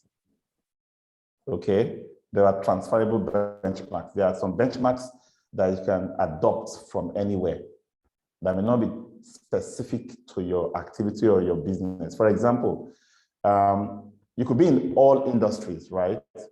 Or you could be in different industry and use benchmarks like power, because we all use power, right? And you use benchmark like cost of power produced per kilowatt hour, for example, right? It will be the same across industry. How they use the power is different, but how we all generate power is the same, right? So if somebody says, I have a 500 kVA generator, and my average cost per kilowatt hour from that generator is 70 naira, and you've done all your calculations, and yours is 78 naira, right? You want to find out how 500 kVA generator is giving him, is it that he's buying better diesel? Is it that you get what I'm saying? So that's basically what you're trying to do. He may be in a different industry, but provided that benchmark is transferable to your industry, you can copy as well. Okay, I think I got that.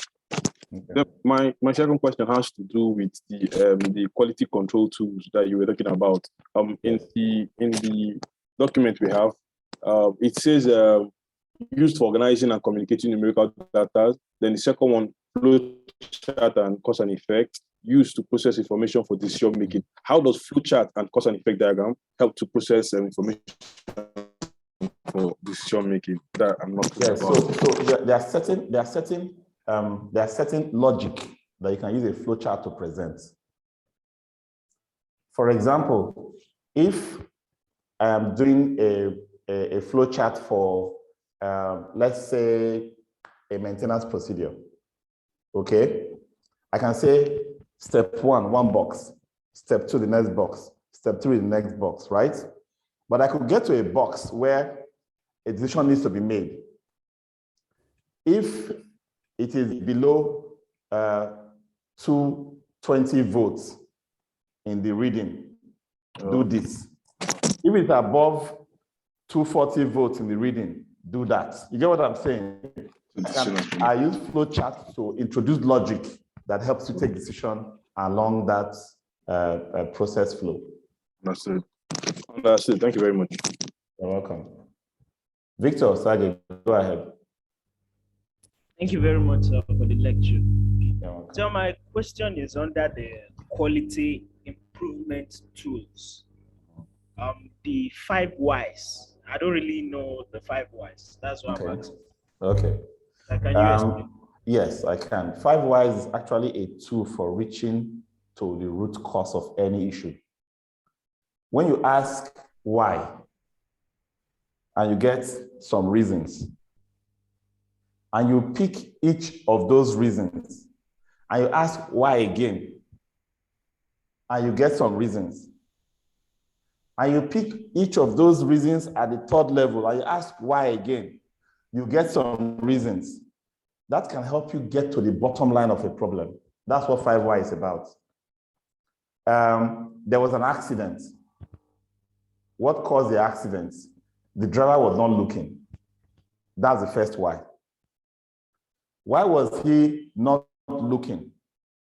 The driver was in a hurry, was another why. Isn't it? Why was he in a hurry? The driver left late for his appointment. That's the 3rd why. Why did he leave late? He was waiting for fuel money. It was not approved on time. Why was fuel money not approved on time?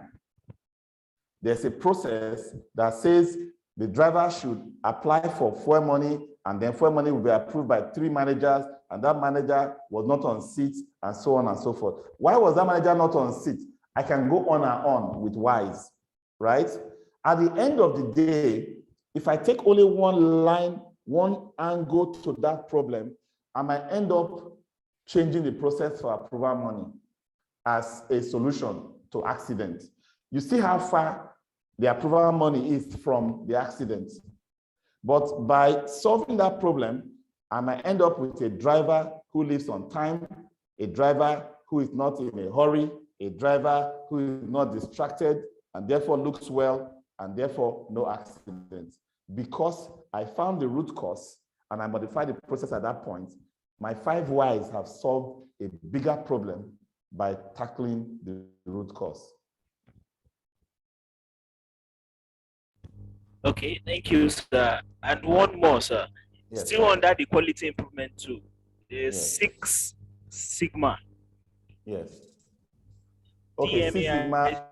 Okay, Six Sigma. I didn't talk about Six Sigma at all because it really don't affect FM. We normally don't use Six Sigma in FM now, but what Six Sigma does is you measure the rate of deviation or errors in a process to the ninth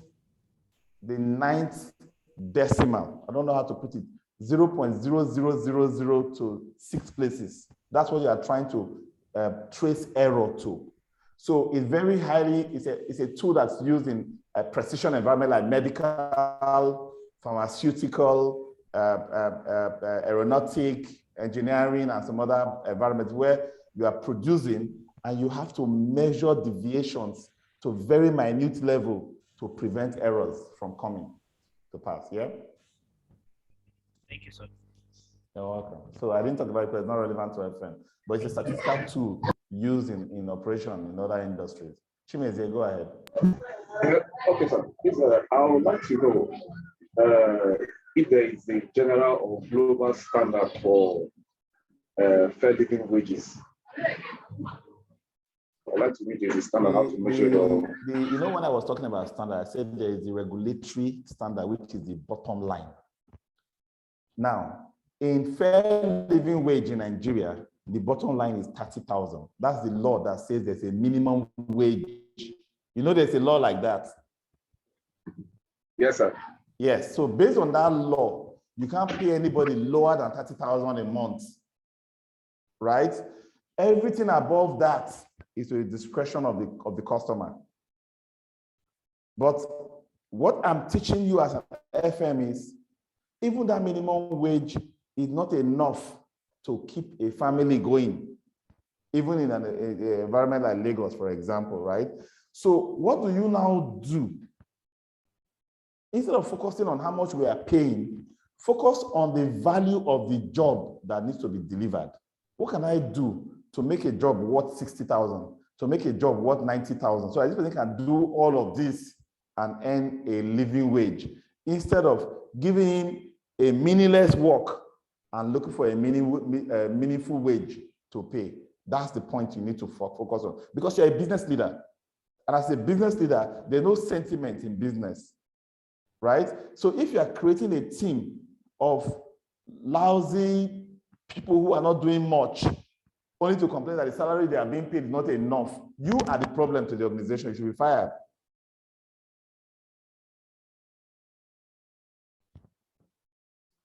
Taufik, your question. Good afternoon, sir. Good afternoon. Yes, I just want to refer to the Toyota 14 quality management principles. Yes. The item Yes. 4, level out workload. Yes. Let's assume now that in your facility team, you have a plumber, you have an electrician, and a carpenter. So, and you have a work with POP, and in which, as a facility manager, you can't be there all the time. You have to subject somebody to supervise the work. And being a carpenter, he doesn't really know about POP. Likewise, an electrician or the plumber. But I was not thinking that, is it possible that kind of facility manager make a plan, or how do I put it, like a manual that anytime you are supervising POP job or you are supervising fencing works, these are the things you watch out for. Is there really something meaningful in doing that? That is the standard practice, Taufik. That is the standard practice. That is minimum requirement for all of you. Every job should have what we call the work methods. And in that work method statement document, you have indicated all of the quality considerations for that job. What to watch out for. What to see to know that this job is successful as failed to be indicated there. How the job should be performed. So even if somebody does not know that job before, and it's not something that happens all the time in my organization, when I'm awarding contracts for that job, I will make sure that the specification and scope of work is discussed with all those who are going to supervise it. So we all know exactly what to expect when that work is being done. So that is practice, standard practice. Please carry on with it. It's very important, okay? Okay, thanks so much. You're welcome. Francis, your question.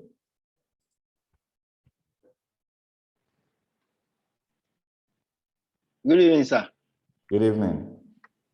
Yeah, thank you for the lectures. Mine is not really a question. I just want to share something I thought about, and maybe you can give us more enlightening or tell me if I'm wrong. So I have two. I was discussing with a friend yesterday that if I was going to employ a driver, that is where I'm trying to talk about this workforce to encourage, fair living wage. So I've seen, because I've worked, I can say I've worked from the lowest bottom of any kind of job in this country to where I am now. So I have seen that most people, maybe it's a black man mindset, that will believe that if you are a driver, yes, you are just a shit. They pay you any amount because you don't even have a job. Because in this country, they can threaten you with your job is not secure. Unemployment, yes. We will sack you because there are 100 people that want to collect less and do that your job. Because they don't, So, but I told my friend that this is why people don't give their best. We need to always learn how to consider that we are living in the same environment. We know the cost of things. So I want to employ a driver. And I told him that I'm going to employ 2 drivers for myself. He said, I'm a big man. I said, no, I'm not a big man. I am going to pay each of them 30,000 because that is the minimum wage.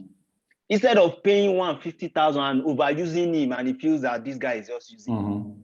But if you give him 1 week off, 1 week on, and you're giving him 30,000, you are giving him a space to do more things and make more money to cover up. Then he will not see that 30,000 as very little. Very good. He will rest, he will have time for himself and his family if he has, and So I said, I will share this and see if it's part of equality to workforce improvement in any organization, not only on driving. It's a fantastic idea. Let me just give you one more idea for those drivers, right? He's doing driving for 30K, 2 weeks in a month, right? And then while he's doing it, you also take him through some tutorials and training on how to service the vehicle, how to maintain certain basic things in the vehicle. And instead of taking the vehicle out to go and do all of those basic services like tire gauging and some of those work you do on the changing oil and changing filters, he can do all those himself. He can even earn more and save you more. For example, if he now knows that, oh, I'm now earning 40,000 because I can now service this vehicle as well, right? Saving the money that goes out to the mechanic for the routine things. That person is going to be even more committed, right? So you can build value into a job. That's a good practice. Yes. Thank you, sir. So the second one is talking about the data quality improvement. So when we were talking about it, I was thinking in my head that why are we always having the Nigeria Labour Congress fighting the federal government on every decision they make? And I said to myself that it's the Nigeria Labour Congress that are not doing their work. If you are arguing with the government that they should pay so amount as minimum wage, government says 30, you say 50. You are not giving us any data to back up that Osun State can pay 50,000, but you are requesting for it. Show us. You have people working in Osun State as your own member. Tell us how much they are working, even if they don't get all the information. At least your members can give you some information and say, see, we are making this lot every month, and the government is spending this lot, so I don't think our state can pay. So that the fight will be reasonable, not every time government must pay. And that is why we are still where we are. Now, let me help you again on this one. That data should not be focusing on how much we make so that we can share it to drivers and other workers. The data should be on what value our workers bringing to the table and how much should those values be priced, right? Exactly. The data should focus on productivity. So the Labour Congress should focus on worker productivity and show that our workers are actually producing and bringing value. and that they should be paid more. Not that the government makes money and it should be shared And to they should workers. just pay. You get? Yes. Exactly. So because when if we you want add to use, value, you must extract value. exactly. So when we want to talk data, let's focus on data that brings value. You must bring value to the table. Okay? Yes, sir. Thank you, sir. Thank you. Final question, Victor. Go ahead. Sorry, sir. I forgot to ask the question that time. Go ahead. Under the factors influencing FM quality improvements, there is one I really don't get: the presence of union.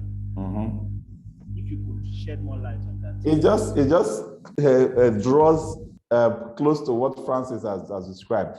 You know, when there are unions role is basically to negotiate for more money and less work.